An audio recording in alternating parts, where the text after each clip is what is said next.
First of all, it is really a joy after so many, after a year actually, after restoration program. During restoration, this whole thought emerged, but finally it took shape. So it's really a great joy. రెండోది ఏంటంటే ఈ Bible study చేయాలని అనుకుంటే Emmanuel garu not Bible study, let's do a biblical kind of conversation to deepening the theology and then the deepening theological thought అని, biblical theological thought అని అది ఒక ingredient Emmanuel garu చేర్చారు. So me and Pastor Moses garu, we both sat down and we felt that we will have 3 semesters for first year. The first semester, Moses garu explained, the first semester we will focus on theology, and Moses garu will be with us until second week of September. In between couple of weeks he will be on and off.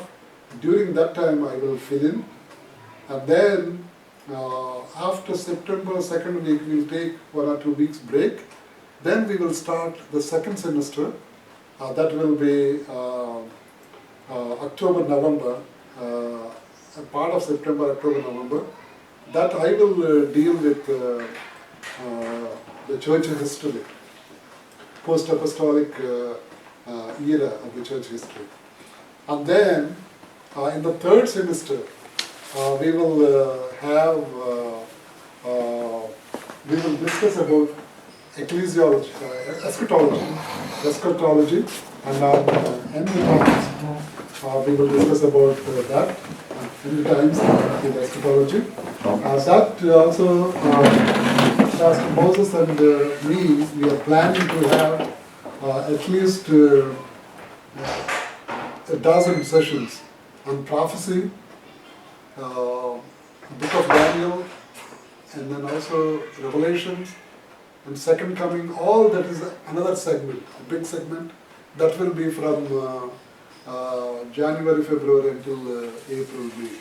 So this is like a 12 week course, and those who, anybody can come. So some people can come 2 weeks, 3 weeks. But those who come at least 90%, they will get a certificate. So that's the whole idea. Before Moses Garu explains about this first semester, what are the topics we are going to deal, Moses Garu will explain. What do you think about this? So we'll have 3 semesters. 10 to 12 segments of each, and those who come, anybody can come, those who come regularly will get a kind of a certificate and will have a graduation. That part, is that okay with everybody? Who are the people who will be joining? Do we have some commitment? Only we ask few. We just have to understand that part. Since we came now, so let us express our opinions first. ఎవరైనా వచ్చినప్పుడు they can వాళ్ళ ఉద్దేశాలు ఏంటో కూడా later on we can collect from them. Because I know Johnson uncle was interested. I don't know if he could come or not, but there are other people who wanted to have to. Class గారు మనం అనుకున్నది ఈ సెమిస్టర్లో అది అంటే యాక్చువల్గా మనకి weekly 1 గంటన్నర సాలిడ్గా క్లాస్ ఉంటుంది. అండ్ కొంచెం లేట్ అయినా ముందు వెళ్ళినట్లాగా 1.5 hours 2 hours మ్యాక్సిమం. 1.5 hours అయితే మనకు సాలిడ్గా క్లాస్ ఉంటుందన్నమాట. సో దీన్ని 3 semesters కింద అనుకుంటే ఏమవుతుందంటే we can cover most of the subjects. Not all the subjects, but we can cover most of the subjects. And also this is a kind of facilitation. It is not just impartation of everything. Already Bible చదువుతున్నారు, ఒక idea ఉంది, ఒక అవగాహన ఉంది కాబట్టి ఇంకా కొంచెం ఎక్కువగా అర్థం చేసుకోవడానికి కొంచెం ఫెసిలిటేషన్ అనమాట, ఫెసిలిటేట్ చేయడం కొరకు అన్నట్లు ఇది. తర్వాత యాక్చువల్గా ఏదన్నా ఒక బైబిల్ స్కూల్కి మనము అనుకుంటే థియలాజికల్ డాక్టర్స్ వేరు ఉంటాయి, హిస్టరీ ఉంటుంది. అయితే ఈ మనకి రెండు ఉంటేనే కంప్లీట్ అవుతుంది.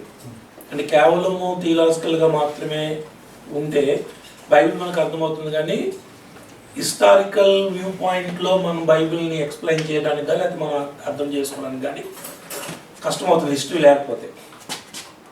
సపోజ్ మనము ముఖ్యంగా ఇక్కడ ఉన్నప్పుడు first question are you Christian, yes I am. Very next question which denomination. So అది వస్తున్నప్పుడు మనకి అసలు డినామినేషన్స్ ఎక్కడి నుంచి వచ్చింది, how they came in to existence, what are the methods of Methodism and Calvinism అంటే ఏంటి అంటే అసలు ఎందుకు ఏర్పడ్డాయి, చర్చ్ హిస్టరీ ఉంటుంది.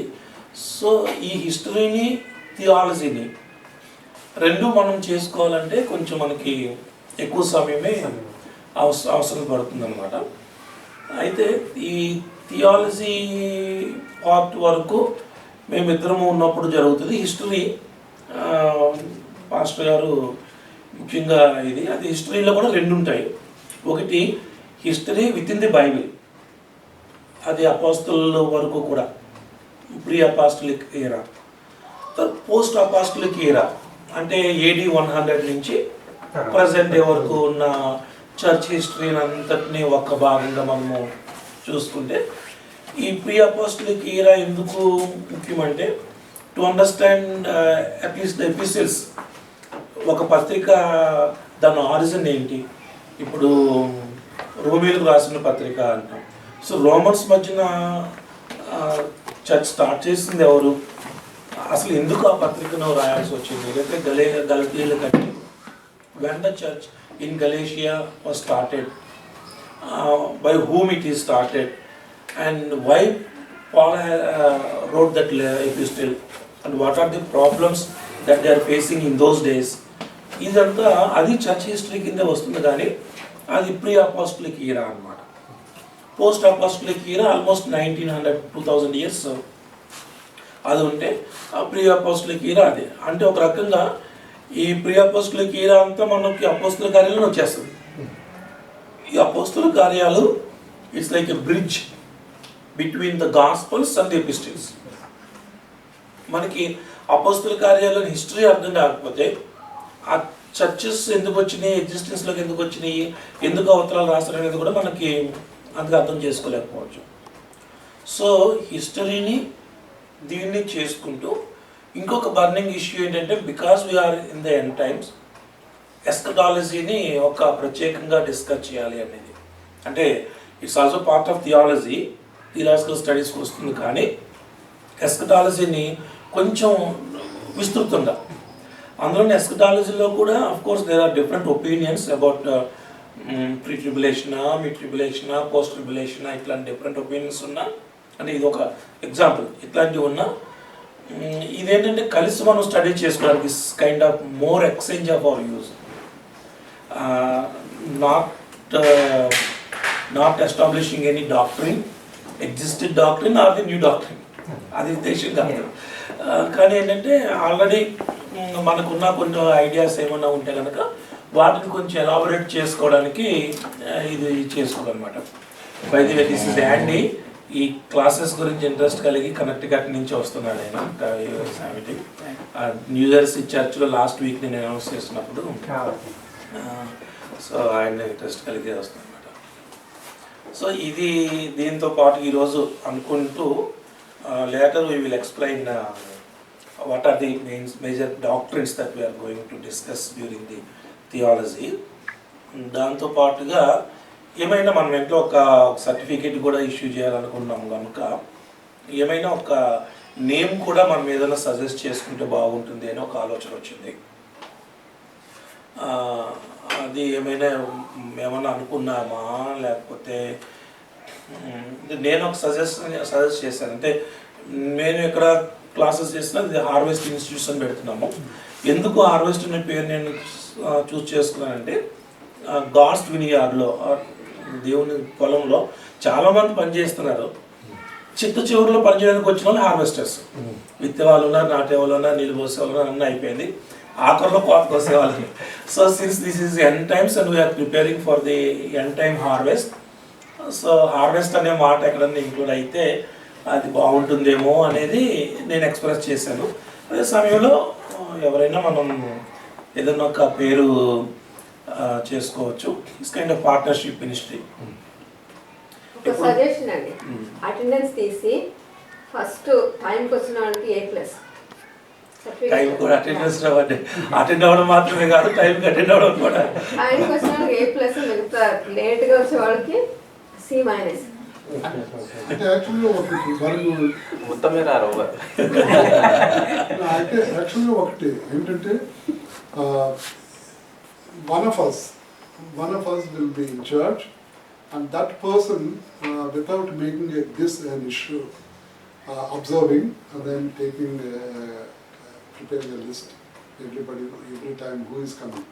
So at the end of we will tell on and off, at the end of the course, 3 semesters, whoever attend 90%, 80 to 90%, వాళ్ళకి తప్పకుండా మనము సర్టిఫికెట్ ఇవ్వాలి.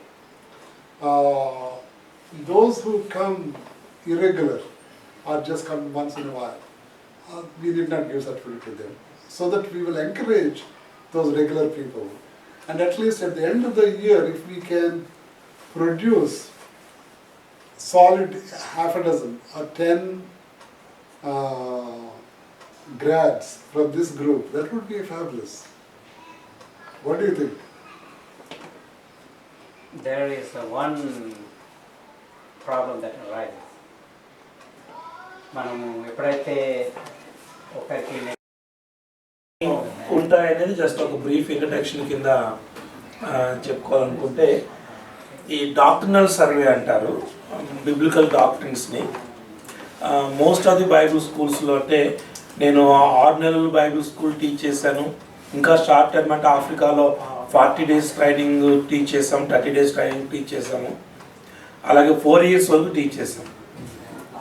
అయితే నేను గమనించింది ఏంటంటే 80% అంటే ఎక్కువ 4 సంవత్సరాలు మనం నేర్చుకున్నది ఏదైనా ఉంటే కనుక 80% ఆఫ్ ది స్టఫ్ అది గ్రాస్ రూట్ లెవెల్లో ఉపయోగపడదు.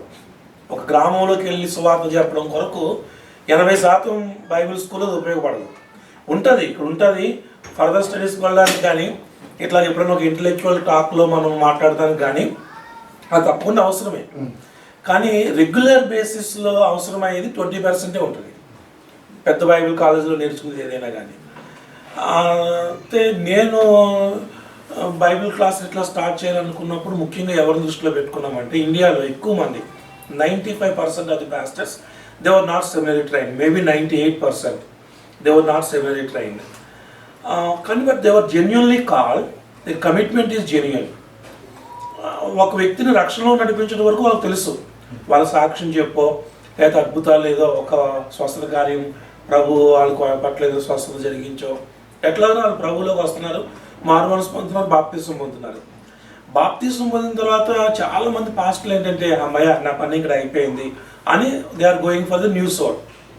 వాస్తవంగా అప్పుడు స్టార్ట్ అవుతుంది. ప్రభు చెప్పింది ఏంటంటే సమస్త జనులు నాకు శిష్యులుగా చేయండి. మనం we're making them Christians, we're not making disciples. ఒక వ్యక్తి క్రిస్టియన్గా మారడానికి, ఒక వ్యక్తి డిసైపుల్గా మారడానికి ప్రాసెస్ చాలా ఉంటుందన్నమాట. అంతవరకు వచ్చి ఆగిపోవడానికి కారణం ఏంటంటే ఇంకా తర్వాత ఏంటనేది సెమినరీలో లేరు కాబట్టి పాస్టర్స్ కూడా చాలామందికి తెలియదు. ఒక 2 ఎక్స్ట్రీమ్స్ ఉంటాయి. అంటే ఏ ట్రైనింగ్ వద్దు, పరిశుద్ధాత్మనే బోధిస్తాడు, అదొక ఎక్స్ట్రీమ్. ఖచ్చితంగా నీకు చాలా ట్రైనింగ్ కావాలి లేకపోతే బాగు చేయకూడదు, అదొక ఎక్స్ట్రీమ్. మనకి ఆ ఎక్స్ట్రీము పెంటెకోస్టల్స్ ఏమంటారంటే నువ్వు పరిశుద్ధాత్మ పొందుకుంటే నీకు అంతా తెలిసిపోతుంది, నీకు ఏ ట్రైనింగ్ ఎక్కడ లేదు, నువ్వు నిలబడితే చాలు ఆ టైంకి దేవుడు ఇచ్చేస్తాడు అని. వాళ్ళు ఏం మాట్లాడతారో ఒకసారి తెలియక మధ్యలో ఒక పాస్టర్ నాతో అన్నారన్నమాట, ఏమి లేదు బ్రదర్ 10 సార్లు గట్టిగా వెళ్ళి చెప్పితే నడిపింపు వచ్చేస్తుంది. గట్టిగా వెళ్ళి గట్టిగా 10 సార్లు చెప్పిస్తే నడిపింపు వచ్చేస్తుంది, నెక్స్ట్ థాట్ వచ్చేస్తుంది అని. అట్లా కాదు. ఒక్కొక్కసారి ఇప్పుడు 12 disciples ఆఫ్ జీసస్ 12 disciples అంటే వాళ్ళకు ట్రైనింగ్ అంటే దేవునితో నుండి they train up like that, and after that they did not go for the ministry, but how they got, because when they have the holy spirit and the Pentecostal టైమ్లో when they had the Holy Spirit filling up, then they started preaching and they did so many wonders. That's right. At the same time, they were అది also కూడా అంటే అది again same, వాళ్ళకి training ఉంది, పరిశుద్ధాత్మ సహాయం కూడా ఉంది. Yeah. కేవలం నువ్వు పరిశుద్ధాత్మ పొందుకున్నావు అంతా తెలిసిపోతుందని ఏమీ లేదు. ప్రభు కూడా ఏం చెప్పారు, నా వలన వినిన సంగతులను పరిశుద్ధాత్మను మీకు మళ్ళీ రిమైండ్ చేస్తారు.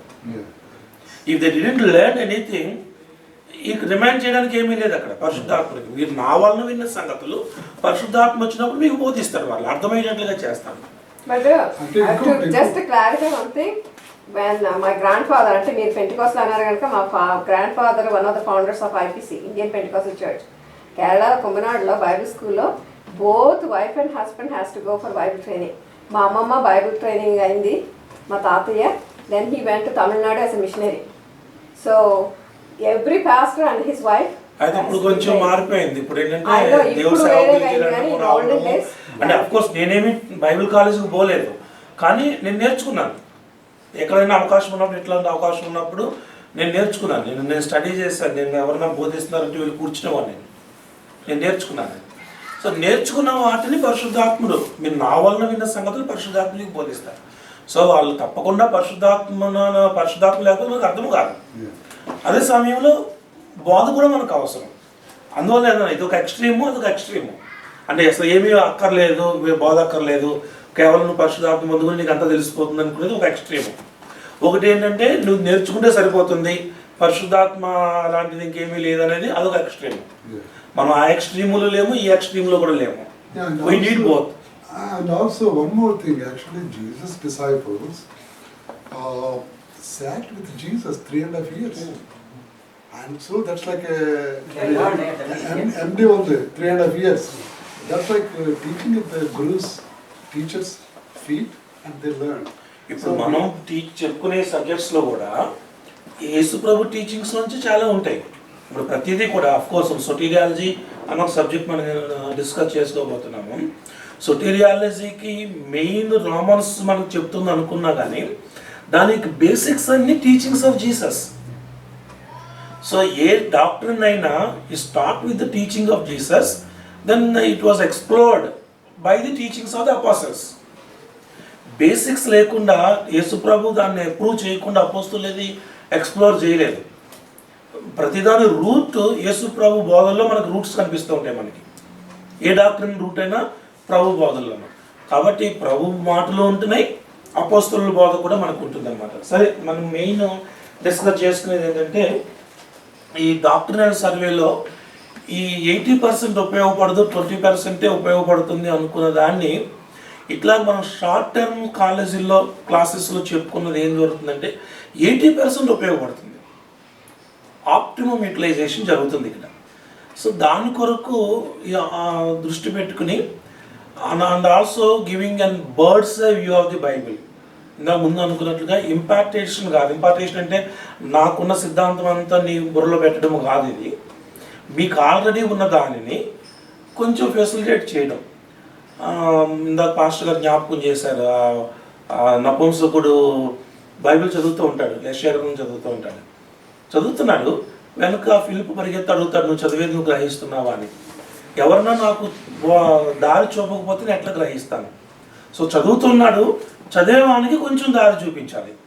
అది ఈ బైబిల్ స్టడీ యొక్క ముఖ్య ఉద్దేశం. అంటే మీకున్న ఇంట్రెస్ట్కి కొంచెం బైబిల్లో చదివేది మనకు అర్థమయ్యేది ఒకటేనా, లేకపోతే నా ఆలోచన విధానము అది డాక్టర్నల్గానే ఫిట్ అవుతుందా, లేకపోతే డాక్టర్నల్గా ఫిట్ అవ్వకుండా సొంత ఏదైనా వస్తుందా, అంటే నా స్కూల్ ఆఫ్ థింకింగ్ ఏంటి. ఎందుకంటే డిఫరెంట్ స్కూల్స్ ఆఫ్ థాట్ ఉన్నది ఇక్కడ. అయితే ఇందులో ఎట్లాగా మన ఆలోచన కరెక్ట్ ఉందా లేదా అనేది ఫెసిలిటేట్ చేసుకోవడం కొరకే ఇది. నాకు ఈ మాట కూడా నచ్చింది, మోర్ అబౌట్ డిస్కషన్. ఇదేదో ఒక teaching listeners class teacher student programme కాదు ఇది. ఇంకా మీరు అన్న మధ్యలో మాట్లాడినట్లుగా it will more about discussion. అయితే బేసికల్గా ఎన్ని డాక్టరీన్స్ ఉన్నా కానీ everything depends upon the Bible, from the Bible. So that is called bibliology. బిబ్లియాలజీలో మళ్ళీ 2 ఉంటాయి. Bible survey, old testament survey ఉంటుంది, న్యూ టెస్ట్మెంట్ సర్వే ఉంటుంది. ప్రతిదీ కూడా బిబ్లియాలజీ మీద ఆధారపడి ఉంటుంది. మిగతా తర్వాత మనం చెప్పుకున్న ఏ డాక్టరీన్స్ అయినా బిబ్లియాలజీ మీద ఆధారపడి ఉంటుంది. బిబ్లియాలజీ తర్వాత ప్రాపర్ థియాలజీ ఉంటుంది. Theology, Christology, pneumatology. థియాలజీ అంటే అట్రిబ్యూట్స్ ఆఫ్ గాడ్, దేవుని గురించిన విషయం. యేసు ప్రభు కూడా దేవుడే, కానీ కేవలం ఆయన యేసుక్రీస్తుగా వచ్చినప్పుడు జరిగిన విషయాలన్నీ క్రిస్టాలజీలోకి వస్తాయి. ప్రస్తుతం అంటే పరిశుద్ధాత్మగా వచ్చిన విషయాలన్నీ న్యూమటాలజీ, పిఎన్యు ఆ న్యూమటాలజీలోకి అది వస్తుంది అనమాట. అది అయితే ఈ 3 కూడా మళ్ళీ డాక్ట్రిన్ ఆఫ్ ట్రినిటీని కూడా మనము ఇందులో యాడ్ చేస్తున్నాం. ఈ 3 కలిపి డాక్ట్రిన్ ఆఫ్ ట్రినిటీని కొంచెం అర్థం చేసుకోవడానికి ప్రయత్నం చేస్తాం. అది ఇంకా మనం దాన్ని డిస్కస్ చేసుకున్నప్పుడు దాని యొక్క లోతుపాట్లు మనకి ఇంకా అర్థమవుతాయి. అది అనుకున్నంత ఈజీ కాదు, చెప్పినంత ఈజీ కాదు. వచ్చినంటే బ్రదర్ అన్న ఈ 3 ఉన్నాయి కదా, లెటర్స్ మేక్ ఎ మ్యాన్ అని ఉంది కదా, with whom God is speaking అని అడిగారు. అది ఒక్క సెషన్లో అయిపోయేది కాదు. We need lot of sessions దాని కొరకే డాక్టర్ ఆఫ్ ట్రినిటీని అర్థం చేసుకోవడం కొరకు. సో అన్నిటికీ బిబ్లియాలజీలే మూలం. నేను చదివిన దాన్ని మట్టుకు మేజర్ డాక్టరీన్స్, ఇందులో నుంచి మన సబ్ డాక్టరీన్స్ చాలా ఉంటాయి, కానీ మేజర్ డాక్టరీన్స్ ఏంటంటే bibliology, proper theology, Christology, pneumatology, angelology, ecclesiology, soteriology, hamartiology, anthropology, eschatology. యాక్చువల్గా పేర్లు వింటే కొంచెం కష్టంగా అమ్మో ఏంటి అనిపిస్తుంది, కానీ వీటి గురించి చదవడానికి కొనుక్కుంటే అంత కష్టమేమీ కాదు. వీటినే ఇంకా కొంచెం థియాలజీలోకి వెళ్తే మళ్ళీ సిస్టమాటిక్ థియాలజీ అట్లాగా వెళ్తూ ఉంటుంది. అట్లాగే బిబ్లియాలజీలోకి వెళ్తుంటే మళ్ళీ ఈ బైబిల్ని టెక్స్టువల్గా ఎట్లా అర్థం ఇంటర్ప్రిట్ చేయాలి, బైబిల్ కాంట్రడిక్ట్ చేసిన పరిస్థితుల్లో ఎట్లా చేసుకోవాలనేది మళ్ళీ అందులోకి వస్తుంది. సో మేజర్గా ఈ 10 డాక్టరీన్స్ని దీన్ని ఎలాబరేట్ చేసుకుని 6 నెలలు చెప్పుకోవచ్చు, 6 సంవత్సరాలు చెప్పుకోవచ్చు, మామూలుగా అయితే ఎంతకాలమైనా చెప్పుకోవచ్చు అనమాట. దాంతోపాటు చర్చ్ హిస్టరీ ఉంటుంది. వీటి గురించి జస్ట్ కొంచెం ఈ రోజుని ఎక్స్ప్లెయిన్ చేయాలని అనుకుంటున్నాము. అయితే bibliology, old testament survey, new testament survey, ఈ 2 సైమల్టేనియస్గా వెళ్తే బాగుంటుంది అనేది ఒక ఆలోచన వచ్చింది. సాధారణంగా ఇంతవరకు మేము చేసేది ఏంటంటే ఆదికాండం అంతా అయిపోయింది, మొత్తం పాత నిబంధన అయిన తర్వాత కొత్త నిబంధన. కానీ ఈ పాస్టర్ గారు ఇచ్చిన సజెషన్ చాలా ఉపయోగపడింది, మంచిది అనిపించింది. ఎందుకంటే చాలామందికి ఉన్న ప్రాబ్లం ఏంటంటే ఆదికాండం నుంచి బైబిల్ చదవడం మొదలుపెట్టి ప్రార్థన గ్రంథం వచ్చేటప్పుడు ఆదికాండం మర్చిపోతారు, నిర్గమకాండం మర్చిపోతాం అలా 7 వరకు వచ్చేటప్పటికి. సో కొంచెం దాన్ని బ్యాలెన్స్ చేసుకుంటూ సైమల్టేనియస్గా వెళ్ళడము అదొక విషయము. తర్వాత దీన్ని టాపికల్గా అంటే క్రొనాలజికల్ ఆర్డర్లో, టాపికల్ ఆర్డర్ గురించి మనం లాస్ట్ టైం మనం విన్నాం కాబట్టి ఇది క్రొనాలజికల్ ఆర్డర్లో కూడా మనం జ్ఞాపకం చేసుకుంటే ఈజీ ఉంటుంది. అంటే ఫర్ ఎగ్జాంపుల్ క్రొనాలజికల్ ఆర్డర్ ఏంటంటే మనము ఎజ్రా చదువుకున్నాము, నెహెమియా చదువుకున్నాము. ఎజ్రా, నెహెమియా అర్థం చేసుకున్న తర్వాత మధ్యలో ఎస్తేరు, యోబు ఇవన్నీ వచ్చిన తర్వాత మరలా ఎక్కడో హగ్గై జకర్యా వస్తుంది. వాస్తవంగా ఎజ్రా నెహెమియాలకి లింక్ ఉన్నవి హగ్గై జకర్యాలు. సో ఈ 2 ఇక్కడ చెప్తూనే ఆ 2 కూడా తీసుకొస్తే అప్పుడు ఏమవుతుందంటే క్రొనాలజికల్గా మనము దాన్ని ఏమంటే డిస్కస్ చేసుకుంటాం అన్నమాట. అప్పుడు యాజ్ ఏ హోల్ మనకు అర్థమవుతుంది. జరిగేది బైబిల్ స్కూల్స్లో జరిగేది ఇది ఒకటి. అంటే ఈ 2 చెప్పుకుంటూ వెళ్ళిపోయి బుక్ తర్వాత బుక్ చెప్పుకుంటూ వెళ్ళిపోయి అక్కడ వచ్చేటప్పుడు మళ్ళీ ఇవి మర్చిపోయి కంటే ఇవి చెప్తున్నప్పుడే వాటిని గురించి కూడా చెప్పుకోవడం. అట్లాగే కీర్తనలో కూడా వేరు కీర్తనల గురించి మనం డిస్కస్ చేసుకోవాలనుకుంటున్నప్పుడు మోషే మరణించిన సందర్భాలు, ఆరోన్ చనిపోయినప్పుడు మోషే రాశాడు కీర్తన అంటారు 90వ కీర్తన. సో అక్కడ చదువుతూ ఉండగానే ఈ 90వ కీర్తన తీసుకెళ్ళి అక్కడ పెట్టుకోవడం, అది క్రొనాలజికల్ ఆర్డర్లో వస్తుంది. అప్పుడు ఈ కీర్తన ఎందుకు రాశాడు మోషే అనేది అక్కడ అర్థం. అట్లాగే కాంటెక్స్చువలైజేషన్. అలాగే 2 సామ్యూయల్ 12 చాప్టర్లో డేవిడ్ పశ్చాత్తాపం చెందాడు. ఈ 51వ కీర్తన అప్పుడు మనం గుర్తు చేసుకోవడం. 51వ కీర్తన అప్పుడు రాశాడు కాబట్టి ఆ టెక్స్ట్లో దీన్ని గుర్తు చేసుకోవడం. అంటే వరుసగా వచ్చేటప్పటికి లింక్ తెగిపోతుంది కాబట్టి ఇట్లాగా విత్ ఇన్ దట్ కాంటెక్స్ట్లో మిగతా ఏమైనా ఉన్నాయా దాన్ని ఒక గ్రూప్ చేసి అట్లాగా అర్థం చేసుకోవడం అనేది అదొక విషయం.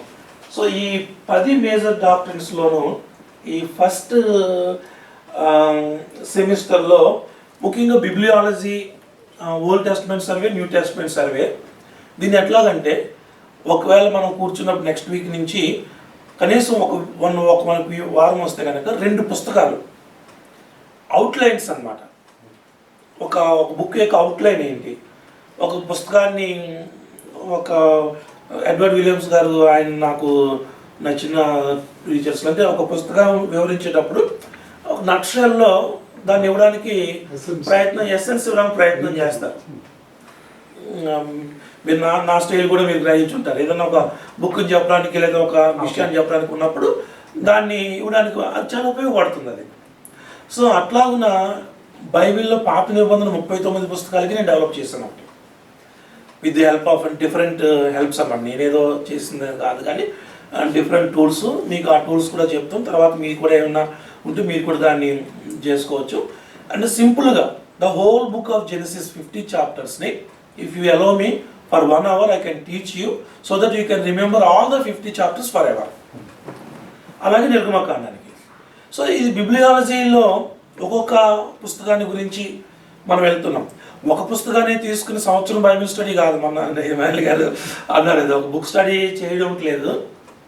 వీలైతే ఒక క్లాసులో కనీసం ఒక 2 పుస్తకాలు అట్లా టీచ్ చేసుకుంటూ మధ్యలో ఇట్లాంటి ఈ థియాలజికల్ ఇష్యూస్ ఏమైనా వచ్చినప్పుడు వాటిని గురించి కూడా డిస్కస్ చేసుకోవడానికి అవకాశం ఉంటుంది. ఇప్పుడు ఫర్ ఎగ్జాంపుల్ ఆదికాండం మనం డిస్కస్ చేసుకున్నాము.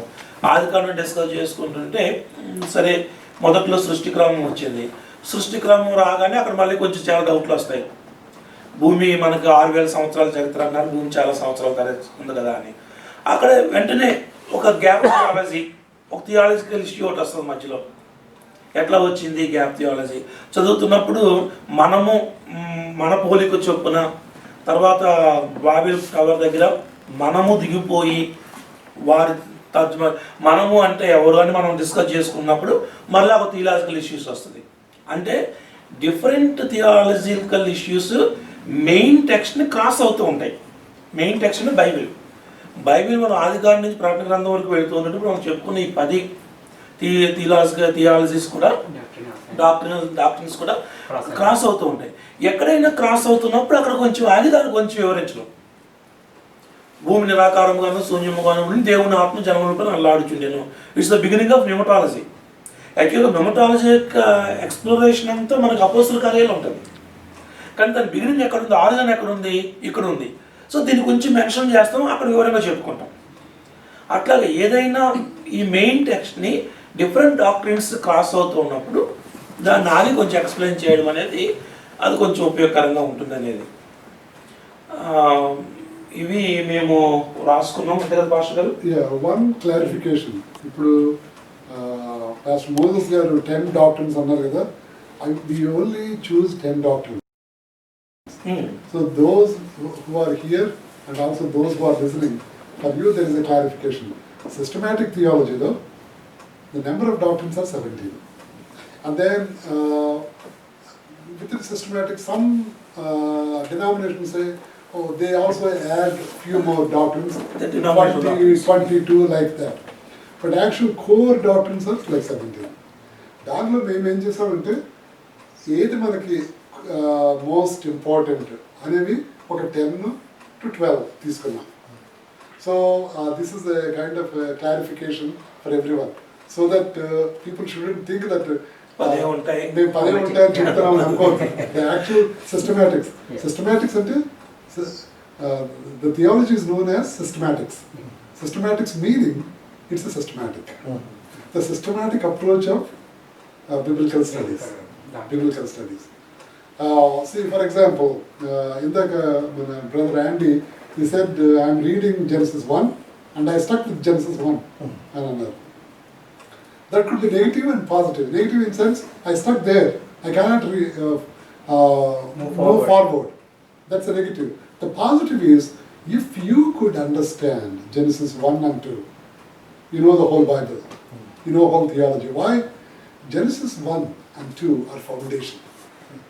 Foundation. ఆయన ఎందాక ప్రశ్న ఆది యందు దేవుడు ఉండెను. In the beginning God. So what is that? If you spend time questioning and then dig deep, in the beginning God itself lay a foundation for our own theological understanding. In the beginning, only God. There is nothing. For Greeks, in the beginning, there are two, good and evil, fighting. For some other people, there are different gods. But for us Christians, in the beginning, there is no time. In the beginning, there is no matter. In the beginning, only God. You can go deeper into that. That's known as a creedal statement. So, the more you interact with the Bible, the more you deepen your theology. That's one. 10 ఎందుకు చూస్ చేసుకున్నామంటే మనము Karlbarth says the theology emerges on two grounds. One is the Bible, bibliology, Bible. Bible is the basis. అదే మనకు దేవుని యొక్క revelation. Special revelation. Revelation of God's revelation in the Bible. That's the text. And then context. Context means here, this is the context. We Telugu people from different groups. He's from Australia, came from Australia. Pastor Garu coming from India and traveling. And then he just came back from India. And then he is working in a medical field, he is working in an automobile, and you are working in a hospital setting, an IT. And then we are pastors, we are in a different. So this context interacts with the text, the Bible and the context. When the Bible and the context interact, that emerges, known as a praxis. That praxis emerges theology. Who is Karlbarth? Karlbarth- German systematic theologian. Karlbarth is a systematic theologian. He is from Germany, and he is actually provided a lot of theological thought to modern theology, but at the same time, he provided a lot of theology to Reformed. So he says you have to have Bible in one hand. For context, he says you have to have newspaper in the other hand. So the Bible and text and context. The interaction of text and context emerges a theology. I mean, historical context is very important to understand the text. You know, because most of the time మనం అది కాదు పరిశుద్ధాత్మతోనే అది like pastor మొదలుగా చెప్పినట్టు very important historical context ఎందుకంటే అందుకే The Holy Spirit for us is not just a spirit. For us, when He's you, a person. It's a person, 3 persons within the Holy Trinity. So, Creator, Father, Creator God, ఎంత important. తండ్రి కుమార పరిశుద్ధ The Son, Savior, is Is ఎంత important. equally important. The Holy Spirit, God, is equally important. So we shouldn't equate the Holy Spirit to any other thing. Holy Spirit is like God Himself for us. However, you need to know one thing. The disciples sat at the feet of Jesus 3.5 years. వాళ్ళు ఆయన చేసిన teaching, they were inspired. His works, his healings, his one-on-one training. So they were trained. The Holy Spirit, that's above all. At the same time, take any Jew, including the disciples. By the time of 12 years, they have to finish bar mitzvah. Bar mitzvah and they finish it, they have to read the whole Bible, whether a girl or boy. They have to finish. మనకి confirmation ఉంటుంది కదా, లేకపోతే మన reform చర్చ్లో baptism. So by the time they reach 12, they must have read the whole Torah, the whole. Can I excuse my One second. అది ఆయన వెళ్ళిపోవాలి. తీసుకుని మీకు బోధిస్తాడు. So if you are fill with the word and prayer and the Holy Spirit will help you and also help others to understand what you are saying. That's right. ఇప్పుడు ఒకే ఒక మాటను పట్టుకుంటే గలతీలో అంటాడు, నేను మీకు బోధించి దాన్ని ఏ మనుషుల వల్ల పొందలేదు పౌలు అంటాడు. అది అవుట్ ఆఫ్ కాంటాక్స్లో తీసుకుని అసలు పౌలు అసలు ఎక్కడ నేర్చుకోలేదు అనుకుంటాం మనం. ఒక మాట అంటాడు పౌలు, అదే మాటను బట్టి ఏమంటారంటే, నేను మీకు బోధించేదాన్ని నేను ఏ మనుషుల వల్ల నేను పొందలేదు, ఏ మనుషుల వల్ల నా అపోస్తలుగా నియమించబడలేదు అంటాడు. కాబట్టి అది ఏ సందర్భంలో అన్నాడు, ఏ చర్చ్తో అన్నాడు, ఎందుకు అన్నాడు, అది కూడా ఇంపార్టెంట్ మళ్ళీ మనకి. So understanding with in the context అన్నమాట. ఆ ఒక్క సెంటెన్స్ని పట్టుకుని పౌలు అసలు ఏ ట్రైనింగ్ లేదు, పౌలుకి అసలు ఏమీ తెలియదు, కేవలం అంతా దేవుడు నేర్పించాడు అనేది కాదు. పౌలు బోధనలో ఎక్కడా కూడా యేసు ప్రభు బోధనలు, అసలు బైబిల్ ఎప్పుడు కూడా బైబిల్ కాంట్రడిక్షన్ కాదు, పౌలు బోధనలు యేసు ప్రభు బోధనలు ఎప్పుడు కాంట్రడిక్షన్ కాదు, కొనసాగింపే తప్ప వ్యతిరేకం అనేది కానే కాదు. And in his dissertation in front of the Roman government, he gives the whole history, how he came into the knowledge of Jesus Christ. ఒక ఎగ్జాంపుల్ చెప్తాను. లాస్ట్ ఇయర్ మనము ఎక్కడైతే ఆపుకున్నామో అక్కడ జస్ట్ ఒకసారి రిమైండ్ చేస్తూ ఈ ఫస్ట్ సెషన్ ముగించుకుందాం. వెళ్ళిలోపుగానే పేరు గురించి కూడా మీరు కొంచెం ఆలోచన చేస్తానండి.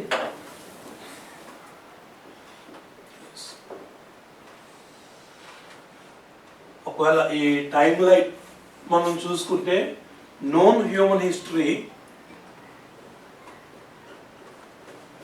BC 4000 years,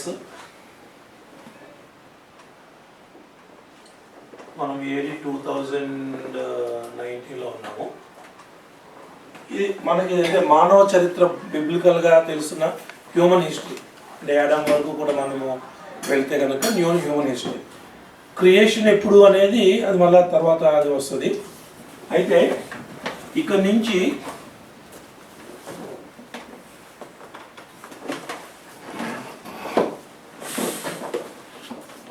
ఇది BC1 AD1 ఒకటే ఉంటుంది, బట్ జీరో అనేది లేదని చెప్పి నేను ఎప్పుడో చదివాను అనమాట. There is no zero here, అంటే BC1 వెంటనే అది AD1 అక్కడ నుంచి స్టార్ట్ అయింది. సరే ఏమైనా కానీ ఇది చూసుకుంటుంటే క్రీస్తుకు ముందు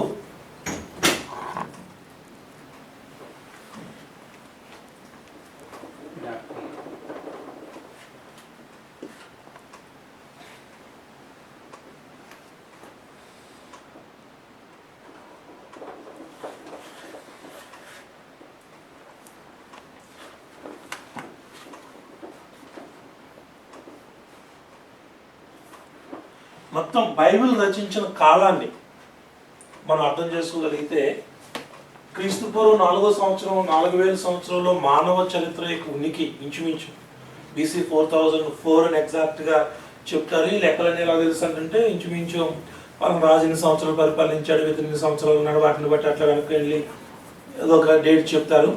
తర్వాత నేను గ్రహించింది ఏంటంటే ఓల్డ్ టెస్ట్మెంట్లో ఎవరైనా కనుక ఒక డేట్స్ చెప్తుంటే పలానా డేట్ అనేది అవి టెంటేటివే కానీ ఎగ్జాక్ట్గా ఆ డేట్ అనేవి కాదు.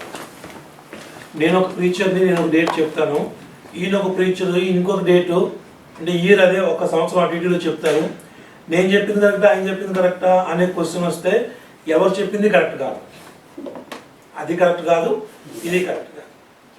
కానీ బైబిల్ రిఫరెన్సెస్లో ఒక చోట ఇలాగుంది రిఫరెన్స్లో, మరొక చోట ఒక రిఫరెన్స్లో ఇలాగుంది, ఇది కరెక్టా అది కరెక్టా అని డౌట్ వస్తే మాత్రం రెండు కరెక్టే.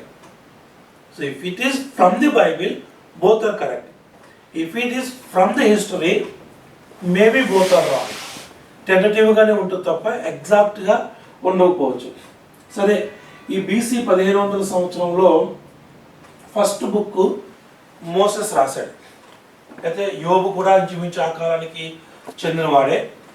ఆది కాండం BC 1500లో రాయబడితే చిట్ట చివరి పుస్తకమైన ప్రకటన గ్రంథం AD 100 కంప్లీట్ అయిపోయింది. సో బైబిల్ రచించబడిన సంవత్సరాలు మొత్తం 1600 సంవత్సరాలు. మొత్తం రచయితలు 40 మంది. ఈ 40 మందిలోనూ 39 మంది ఒకే మతం, అందరూ యూదులు. ఒకే ఒక వ్యక్తి మాత్రం యూదేతరుడు. అతను ఎవరు? Is not a Jew. There is only one gentile writer, లూకా. తాను యూదుడు కాదు, మిగతా వాళ్ళందరూ యూదులే. కాబట్టి లూకా యూదేతరుడు. అందువల్ల లూకా చాలా మటుకి హిస్టారికల్ ఎవిడెన్సెస్ ఇస్తూ ఉంటాడు. ఎందుకంటే ఒక అన్యుల దృక్పథంలో దేవుణ్ణి చూస్తే ఎలా ఉంటుంది అనేది లూకా సువార్త కానీ అపోస్తలుల కార్యాలు కానీ చదివితే మనకు అర్థమవుతుంది. సో లూకా ఒక్కడు తప్ప మిగతా 39 మంది కూడా యూదులే. లూకా మాత్రమే యూదేతరుడు లేక గ్రీసు దేశస్తుడని చెప్తూ ఉంటారు. ఈ 1600 సంవత్సరాల కాలంలో 40 మంది, ఈ 40 మందిలోనూ కవులు ఉన్నారు, రాజులు ఉన్నారు, పశువులు కాపురు ఉన్నాడు ఒక అతను, ఆయన పేరు ఆమోసు. చేపలు పట్టే వాళ్ళు ఉన్నారు, పేతురు, యోహాను, వీళ్ళందరూ చేపలు పట్టేవాళ్ళు. తర్వాత పనులు చేసుకునే వాళ్ళు ఉన్నారు, మత్తయి. ఇట్లాగా రకరకాల విద్యా స్థాయి, రకరకాల సామాజిక స్థాయి, రకరకాల చారిత్రక స్థాయి, అంటే ఒకే సమయానికి చెందిన వాళ్ళు కాదు. ఇంతమంది ఇన్ని సంవత్సరాల కాలంలో రాసినప్పటికీ కూడా బైబిల్లో కాంట్రడిక్షన్స్ ఏమీ ఉండవు. అంటే ఈయన రాసిన దానికి ఆయన రాసిన దానికి ఏ తేడా ఉండదు. ఇక్కడ ఈయన రాస్తూ చనిపోయాడు అనుకోండి, మళ్ళా వేరే దేశంలో వేరే ఊర్లో ఎవరో ఒక అతను దేవుడి ద్వారా ప్రేరేపించబడి అతను రాయడం మొదలుపెట్టాడు. అతను కూడా రాసి చనిపోయాడు. దాని కంటిన్యూషన్ ఇంకెక్కడో ఇంకొక అతను రాశాడు. సో ఎవరు ఎన్ని చోట్ల రాసినా కానీ రాయించింది మాత్రం దేవుడే. అందువల్ల మీకు మనుషులు పరిశుద్ధాత్మ వలన ప్రేరేపింపబడిన వారై వ్రాసారు అంటాడు పేతురు. లేఖనం ఎప్పుడునూ మనుషుడు తన ఊహను బట్టి చెప్పుట వలన కలుగలేదు. కానీ ఆ మాట చదువుదాం మన యొక్క కన్ఫర్మేషన్ కొరకు.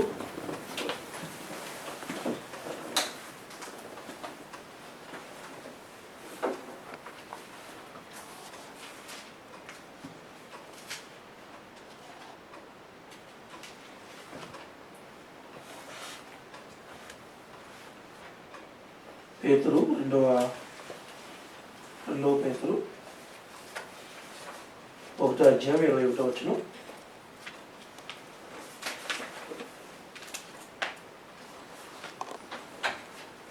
But prophecy never had its origin in the will of man, but men spoke from God as they were carried along by the Holy Spirit. They were carried along by the Holy Spirit అంటే మనుషులు పరిశుద్ధాత్మ వలన ప్రేరేపించబడిన వారే.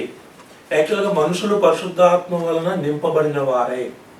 ఇక్కడ వాడబడిన మాటను అర్థం చేసుకోవడం వరకు ఆది కాండంలో దేవుడు నరుని తన పోలికలో చేసి వాని నాసికారంధ్రములందు జీవవాయువును ఊదాడు. So God breath is life. Same word అన్నమాట ఇక్కడ. God breath is spirit. Spirit is nothing but life. దేవుడు తన యొక్క ఆత్మను ఊదాడు మనుషుల్లోనికి. అప్పుడు వారి లేఖనాలు రాశారు. అంటే పరిశుద్ధాత్మ వలన అనమాట. నేను ఎప్పుడు ఈ మాట జ్ఞాపకం చేసుకుంటూ ఉంటాను. దేవుడు మనిషిని మట్టితో తయారు చేసి జీవవాయువు ఊదాడు కదా. What if God didn't breath his life in to the nostril of Adam? He would have been just a pile of dust. కొంచెం మట్టి ముద్దే తప్ప మనిషి కాదు. అందువల్ల అంటే ఏ దేవుడైతే ఆదాము నాసికారంధ్రాల్లోనికి జీవవాయువును ఊదాడో అదే దేవుడు ఇందులోనికంటే తన ఆత్మను ఊదాడట. దేవుడు తన పరిశుద్ధాత్మను ఊదాడు.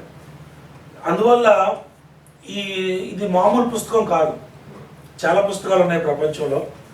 నేను ఒకసారి నేషనల్ కాంగ్రెస్ లైబ్రరీ అమెరికా గురించి చదువుతూ ఉంటే ఆ లైబ్రరీలో ఉన్న ర్యాక్లో ఉన్న బుక్స్ అన్నీ కూడా ఒకదాని ప్రక్కన ఇట్లా ఒకటి పెట్టుకుంటూ వెళ్తారంట.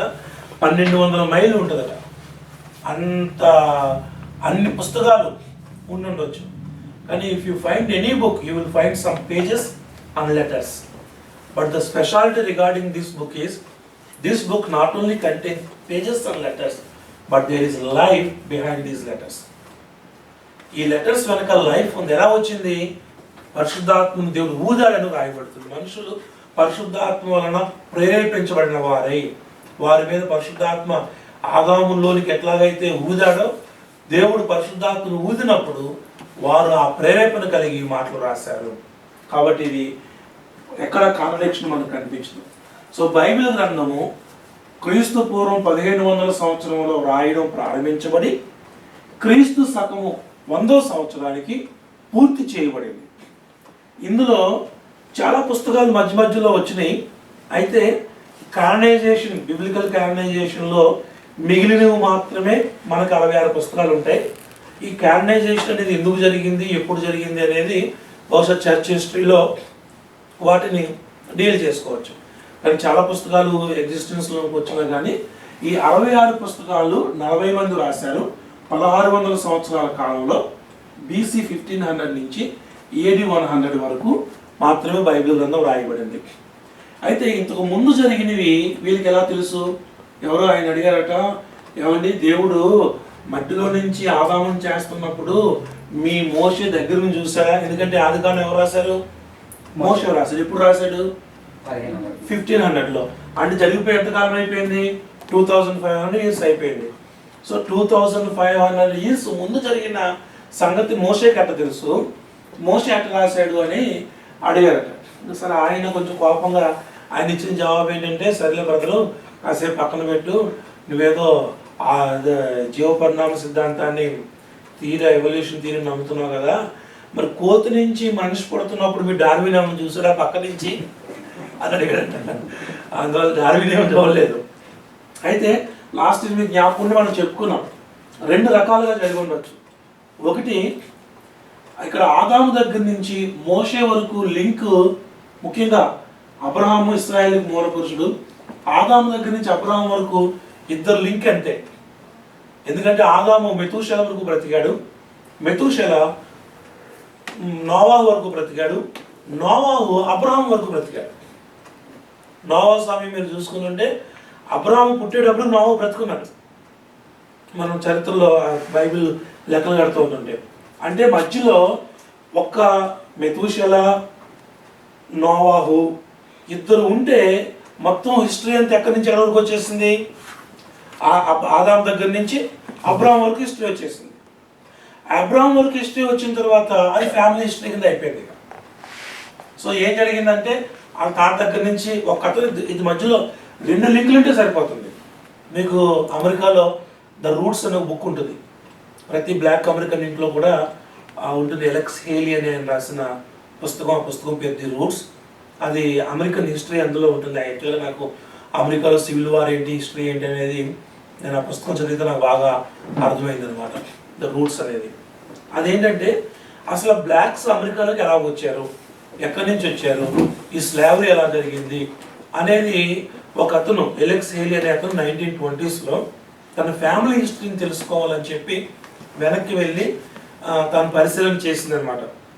తనకి ఎట్లా తెలిసింది అంటే అది కొంచెం చాలా విచిత్రంగా ఉంటుంది. అది వాళ్ళ పితరుడు ఎవరైతే ఫస్ట్ టైం US వచ్చాడో ఆఫ్రికా నుంచి, బ్లాక్, అప్పుడు చాలా మంచి నాగరికత ఆఫ్రికాలో ఉండేదని చెప్పి ఆ పుస్తకంలో రాయబడింది. ఆ పుస్తకం ప్రకారంగా అతని పేరు కుంటా కింటే. ఆ కుంటా కింటే అనే అతను ఫస్ట్ టైము ఆ ఫ్యామిలీ ఆరిజిన్ ఒక అతను వచ్చిన అతను వచ్చి ఏం చేశారంటే, తాను ప్రతి పౌర్ణమి రోజున ఒక కుండ తీసుకుని ఆ కుండలో ఒక గులకరాయి వేసేవాడు. గులకరాయి వేసి తను చచ్చిపోయేటప్పుడు ఏం చేశారంటే తన కొడుకుని పిలిచి, పెద్ద కొడుకుని, అతని ఫ్యామిలీ హిస్టరీ అంతా, ఆ ఊరిలో ఎక్కడ ఏ ఊరు ఏంటి అనే ఫ్యామిలీ హిస్టరీ అంతా చెప్పి ఈ కుండని తన కొడుకు ఇచ్చి, నువ్వు కూడా ప్రతి పౌర్ణమి రోజుని ఇందులో ఒక గులకరాయి వేయమని చెప్పాడు. అట్లాగా ఆ తర్వాత తరం అట్లా 7వ తరం వాడు ఈయన ఎలెక్స్ హేలీ, 7th జనరేషన్ అనమాట. అప్పుడు ఎలెక్స్ హేలీకి చాలా ఆసక్తి కలిగింది, అసలు ఎక్కడి నుంచి స్టార్ట్ అయింది ఈ స్టోరీ, నిజమా కాదా అని చెప్పి. అతను ఏం చేయాలి, ఒకటే ఆధారం ఏంటంటే తనకున్న కుండ బలకాలు వచ్చినాయి కదా, ప్రతి నెలకు ఒక రాయి పడుతుంది, ఆ రాళ్ళన్నీ కుమ్మరించి ఎన్ని రాళ్ళు ఉన్నాయో లెక్క పెట్టి దాన్ని బట్టి ఎన్ని నెలల క్రితం వచ్చాడో కాలిక్యులేట్ చేసి అక్కడ ఆ యొక్క పోర్ట్కి వెళ్ళి ఆ రికార్డ్స్ అన్నీ చూస్తే వాళ్ళ తాతయ్య పేరు అందులో ఉంది. ఏ స్టోరీ అయితే తాతయ్య చెప్పాడో ఆ స్టోరీ అదంతా కూడా రికార్డ్స్లో ఉందన్నమాట. దాని గురించి రాసిన పుస్తకమే ద రూట్స్ అనేది, బాగా ఫేమస్ బుక్ అమెరికాలో. అండ్ నేను ఎందుకు చెప్తున్నానంటే ఒక క్లాన్ లేకపోతే ఒక రేస్ యొక్క హిస్టరీ 300 years ప్రిజర్వ్ చేయడానికి 7 మనుషుల్లో ఉంటేనే ఇంత డీటెయిల్గా తెలిసిందే. అలాంటిది 2 మనుషులు లింక్ ఉంటే దేవుడు ఇన్ని సంవత్సరాల హిస్టరీని కాపాడలేడా అనేది. 7 కూడా అవసరం లేదు కదా. ఎంతమంది లింకు? 2. ఎందుకంటే ఆదాము మెతూషెల వరకు బ్రతికాడు, మెతూషెల నోవాహు వరకు బ్రతికాడు, నోవాహు అబ్రాహాం వరకు బ్రతికాడు. అంటే అబ్రాహాంకి ఆదాముకి మధ్యలో 2 లింకు, మెతూషెల నోవాహు. 2 ఉంటే మొత్తం స్టోరీ అయితే తెలిసిపోయింది. కాబట్టి ఇలాగన్నా నమ్మాలా, లేదండి ఆ యొక్క సినాయి పర్వతం మీద 40 రోజులు రాత్రులు ఉన్నప్పుడు దేవుడే మోషేకి బయలుపరిచి రాయించాడు, దాన్ని నమ్మాలి. నేను నమ్మనంటే దీన్ని నమ్మాలి. కాబట్టి ఈ ఏమంటారు, అది చార్లెస్ డార్విన్ లాగా ఊహాజనితమైనది కాదు, ఇదంతా యాక్యురేట్గా ఉంది. సో దీన్ని మనం అర్థం చేసుకుంటే మనం ఎక్కడికి వెళ్ళినా ఈ చరిత్రలోకి వెళ్ళాలి. ఇక్కడి నుంచి మనం చదువుతున్నాం కాబట్టి కొన్నిసార్లు మనం ఈ కాంటెక్స్ట్లో అర్థం చేసుకుంటేనే మనకు అర్థమవుతుంది. ఇప్పుడు కాంటెక్స్ట్లో దీన్ని అర్థం చేసుకోవడానికి అర్థం కాదు. నాకు తర్జుమాల్లో ఉన్న కొన్ని విషయాలు ఆరాధ్యమూర్తి గారు చెప్తూ ఉంటారు. ఒకసారి ఒక ఫనీ సంగతి చెప్పారు. ఆరాధ్యమూర్తి గారు దగ్గర ఒకసారి వాళ్ళు కొత్తగా బైబిల్ తర్జుమా చేసేటోళ్ళట. ఒక భాషలో తర్జుమా చేసేటప్పుడు ఎవడైనాను అభ్యంతరపరుస్తాడు ఉంటే అభ్యంతరపరిచేవాడి మెడకు తిరగటి రాయిని కట్టి సముద్రంలో పడేయాలని ఉంటుంది బైబిల్లో. మిల్ స్టోన్ అని ఉంటుంది. వాళ్ళ భాషలో మిల్ స్టోన్ అంటే ఏంటో లేదంట, గ్రౌండ్ స్టోన్ అంటే ఏంటో లేదు వాళ్ళకి. కాబట్టి దాన్ని ఎలా తర్జుమా చేయాలి అని ఆలోచిస్తే సరే ఈ అడిగిన వాళ్ళు చెప్పారట, మిల్ స్టోన్ అంటే ఏమీ కాదు, అదొక పెద్ద ఆటంకం, పెద్ద బండ, అడ్డు బండ, అది ఉంటే ఏమి కాళ్ళు చేతులు ఆడవు, ఇంకా అలాంటిది కట్టేస్తే ఇదని. వాళ్ళు ఆలోచించి తర్జుమా చేశారట. ఎవడైతే అభ్యంతరపరుస్తాడో వాడి మెడకు వాని అత్తను మదరిల్లాను కట్టేస్తాడు. సో మిల్స్టోన్ అనే మాట లేక వాళ్ళకి మదరిల్లాను తర్జుమా చేశారు అని. ఎందుకంటే ఈ తర్జుమాలో ఉన్న విషయాలు ఇక్కడ నుండి మనం అర్థం చేసుకోవడానికి ప్రయత్నించే బదులు ఇక్కడి నుంచి మనం ఇక్కడికి వెళ్ళి అర్థం చేసుకుంటే తప్ప కాంటెక్స్ట్లో మనం అర్థం చేసుకోలేం. కాబట్టి oriental customs of eastern religion అని ఒక చిన్న పుస్తకం ఉంటుంది, చాలా మంచి పుస్తకం. మన యాక్చువల్గా ఈ 10 డాక్ట్రిన్స్తో పాటుగా హోమిలెటిక్స్, హార్మోనాటిక్స్, అపాలజెటిక్స్ ఉంటుంది. హార్మోనాటికల్ స్టడీస్కి అది చాలా ఉపయోగం. హార్మోనాటిక్స్లో అది మనము చెప్పుకుంటాం, అది కూడా ఒక సబ్జెక్ట్ కింద ఉంటుంది. హార్మోనాటికల్ స్టడీస్లోకి వెళ్ళేటప్పటికి మనం ఇక్కడి నుంచి ఒకసారి ఈ కాంటెక్స్ట్లో మనం అర్థం చేసుకోవాలి. ఈస్టర్న్ కాంటెక్స్ట్లో ఏంటి అనేది అర్థం చేసుకోవాలి. ఇక్కడ మనం అమెరికా వాళ్ళకి కాలు కడుక్కునేతో భోజనం చేయరు అంటే వాళ్ళకి అర్థం కాదు వీళ్ళకి, కానీ మనకు తెలుసు కాలు కడుక్కుని భోజనం చేయడం అంటే ఏంటో అది మనం బాగా అర్థం చేసుకుంటాం, కానీ ఏది వీళ్ళకి అర్థం కాదు. కాబట్టి ఈ కాంటెక్స్ట్కి వెళ్ళడమే బైబిల్ స్టడీకి ఉద్దేశం.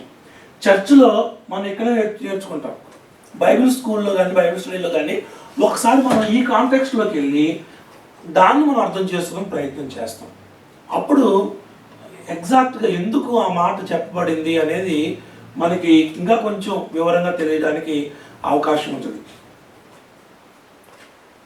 ఇది జస్ట్ ఓవరాల్గా దీని గురించి మనం చెప్పుకునే ఆ సబ్జెక్ట్స్ కూడా ఒకసారి నేను ఇక్కడ రాస్తాను.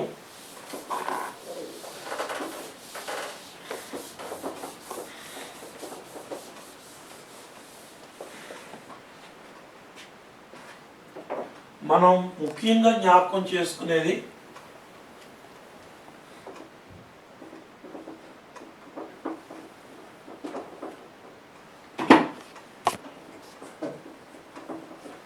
స్పెల్లింగ్స్ ఎక్కువ చదువుకోలేదు కాబట్టి ఒక స్పెల్లింగ్ తక్కువ ఉండొచ్చేమో, కానీ మాటలు కరెక్టే ఉంటాయి.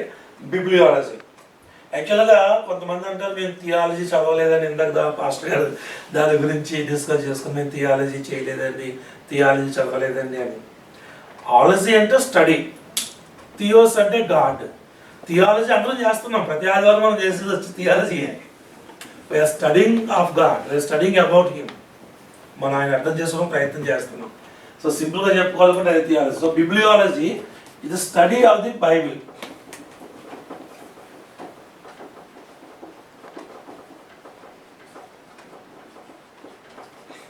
వాస్తవంగా కొంతమంది ఏమంటారంటే బైబిల్ అనే మాట బైబిల్లో లేదు అని. బైబిల్ అనే మాట బైబిల్లో లేకపోయినా గ్రీక్లో మీకు పాత నిబంధనలో చాలా చోట్ల గ్రంథము అనే మాట రాయబడి ఉంటుంది. అంటే పలానా రాజుల గ్రంథంలో ఈ మాట రాయబడి ఉంది, ఆషారు గ్రంథంలో ఎలాగ ఉంది, రాజుల దస్తావేజులు ఎలాగ ఉందని ఉంటుంది. అక్కడ ఎక్కడైనా గ్రంథము అని రాయబడిన చోట గ్రీక్ మాట బిబ్లోసే. It is set of books.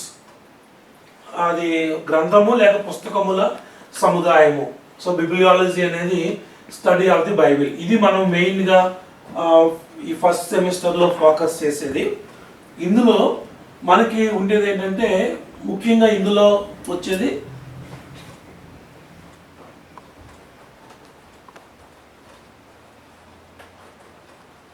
Bible survey. Bible అంటే ఓల్డ్ టెస్ట్మెంట్ ఉంటుంది, మళ్ళీ అందులో ఓల్డ్ టెస్ట్మెంట్ సర్వే ఉంటుంది, న్యూ టెస్ట్మెంట్ సర్వే ఉంటుంది. ఈ ఓల్డ్ టెస్ట్మెంట్ సర్వేని న్యూ టెస్ట్మెంట్ సర్వేని మనం సైమల్టేనియస్గా చేసుకుందాం అనేది ఒక ప్రపోజల్ అనమాట బిబ్లియాలజీ. ఈ బిబ్లియాలజీలో ఇంకొకటి థియాలజీ,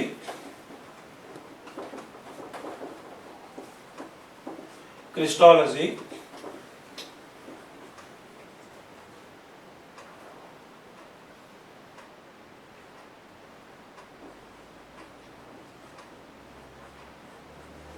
న్యూమటాలజీ. ఈ మూడు కలిపి మళ్ళా doctrine of ట్రినిటీని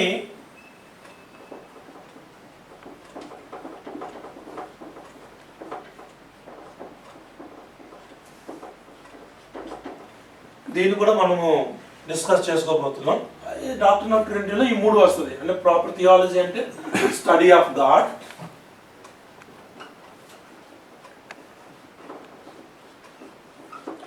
study of Christ, study of the Holy Spirit.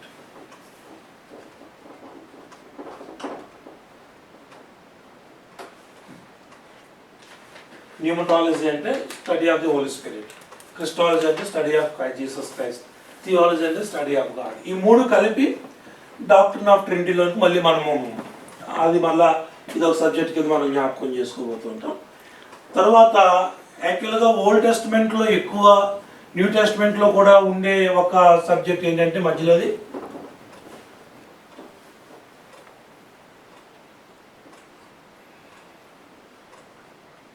ఏంజెలాలజీ.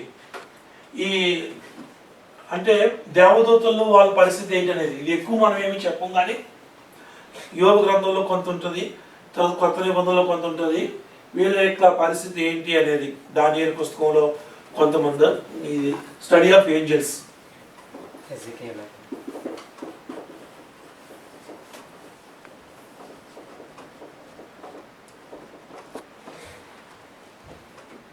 ANGELEL యాంగిలా ఏంజిలా ఓకే. స్టడీ ఆఫ్ ఏంజల్స్ ఇది ఏంజియాలజీ. ఇది అయిపోయిన తర్వాత మనం న్యూ టెస్ట్మెంట్ వచ్చేసినప్పుడు న్యూ టెస్ట్మెంట్లో ముఖ్యంగా క్రిస్టాలజీ, న్యూమటాలజీ మనకు కనిపిస్తుంది. ఇది స్పెషల్గా మనం చెప్పుకున్నాం కాబట్టి ఇక్కడ వరకు వచ్చిన తర్వాత మేజర్ డాక్టర్స్ కొన్ని స్టార్ట్ అవుతాయి. అందులో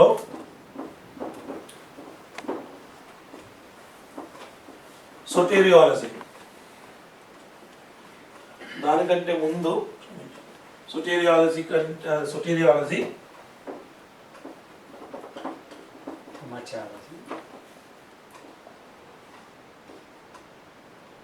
ఎక్లీషియాలజీ,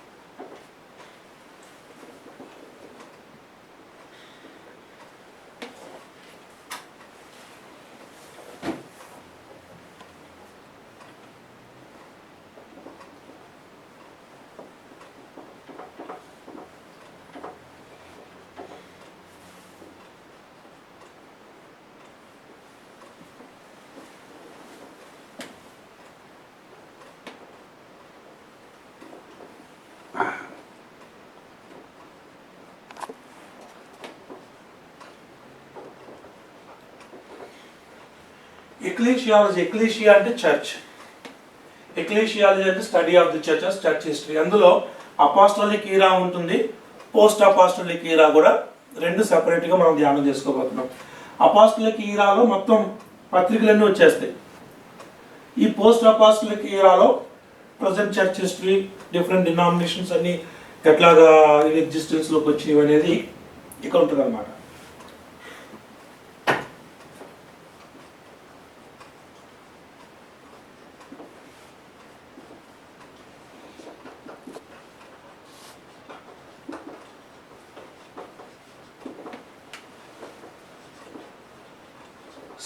సిన్ నేచర్ ఏంటి, ఇక్కడ వచ్చేసరికి ఏమవుతుందంటే ఇటర్నల్ సాల్వేషన్ కొంచెం డాక్టర్నల్గా ఏముంటుందంటే మనము మన ప్రతి విధమైన పాపాలు ముందే క్షమించబడ్డాయా, తర్వాత పాపం చేసే అవకాశం ఉందా, రక్షణ పొందిన తర్వాత పాపం చేస్తే పరిస్థితి ఏంటి, సో ఇవన్నీ కూడా అందులోకి వస్తుంది.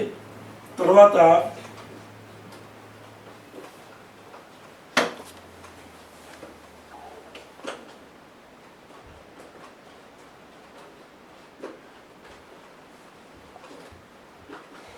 ఆంథ్రోపాలజీ ఏంటంటే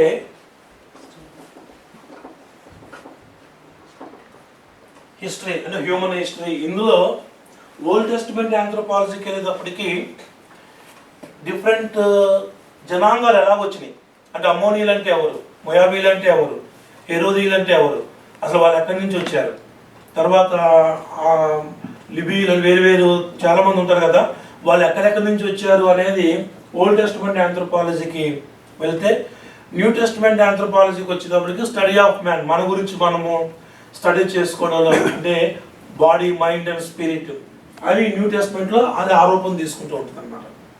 చివరిగా ఉండేది ఎస్కటాలజీ, ఈ study of end times.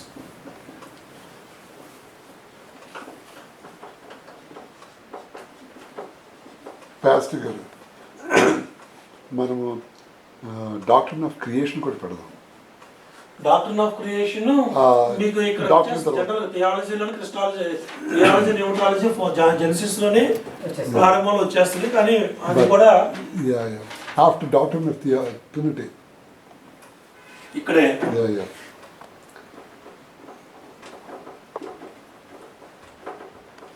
That becomes a subdivision, sub-doctrine. అంతే సబ్ డాక్టర్స్ అన్నమాట.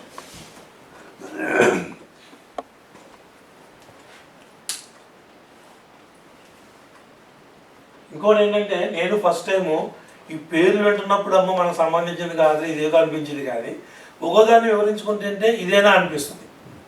అందువల్ల యాక్చువల్గా థియాలజీ అనే మాటలు పెద్దవే తప్ప అవి మనం రోజు ఉపయోగించేవే, కానీ ఆ రోజు ఉపయోగించే మాటల్ని కొంచెం మనము అర్థవంతంగా బైబిల్ అర్థం చేసుకునే ప్రయత్నం చేస్తే ఈజీ ఉంటుంది. ఒకవేళ దేవుని చిత్తం అయితే కనుక నెక్స్ట్ వీక్ నుంచి కనీసం ఒక్కొక్క వారము 2 పుస్తకాలు, మామూలుగా కొంచెం ఎక్కువ సమయం కావాలన్నా కానీ తక్కువ టైంలో ఒక 2 పుస్తకాలన్నా ఒక అవుట్లైన్స్ బిబ్లియాలజీ ఇవ్వడానికి ప్రయత్నిస్తాం. అదే సమయంలో ఈ తర్వాత అయిపోయిన వెంటనే ఈ డాక్టర్ ఆఫ్ ట్రినిటీ ఇవి వెళ్ళినప్పుడు డాక్టర్ ఆఫ్ ట్రినిటీ గురించి చెప్పడానికి ఉంటుంది అన్నమాట. ఇంకా ఏమన్నా మీ సజెషన్స్ కానీ లేకపోతే ఏమన్నా మీరు కోరుకునేది ఏంటి అనేది కూడా మేము అడగాలని అనుకున్నాం. మేము అంటే అసలు మేము అనుకున్నది ఇది, కానీ మీ ఎక్స్పెక్టేషన్ కూడా ఏమన్నా ఉంటే దాన్ని కూడా ఎక్కడైనా ఇంక్లూడ్ చేయగలమేమో దాన్ని కన్సిడర్ చేయడానికి అవకాశం ఉంటుంది. Pastor, the hematology దాంట్లో sin, doctrine of sin. Sin, what is that? Nature. Sin nature. Sin nature. Doctor of సిన్నే నేచర్ Sin nature. అంటే ఆ నేచర్ అదే ఓల్డ్ టెస్ట్మెంట్ నుంచి Sinful nature ఉంటుంది. ఎలా వచ్చింది?